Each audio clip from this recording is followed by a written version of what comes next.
Hello everyone, আসসালামু আলাইকুম। আজকে সকালের নাস্তায় থাকছে সবজি, রুটি আর ডিম। তো আমি ক্যান থেকে কিছু সবজি বের করে নিলাম।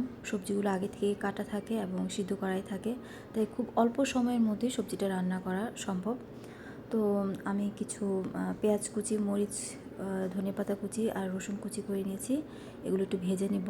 একটা তেজপাতা দিয়ে নিলাম। একটু ভাজা হয়ে গেলে আমি পাঁচফোড়ন দিয়ে দেব।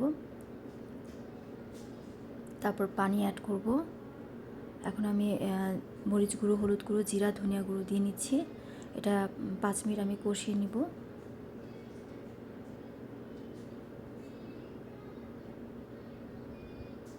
পাঁচ মিনিট পর আমি সবজিগুলো দিয়ে নিব।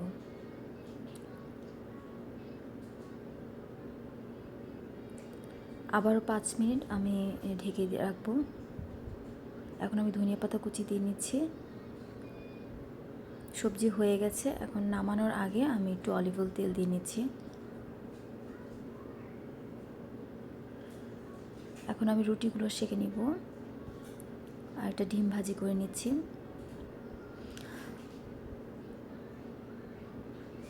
এই তো আমার হাজব্যান্ডের ব্রেকফাস্ট তৈরি।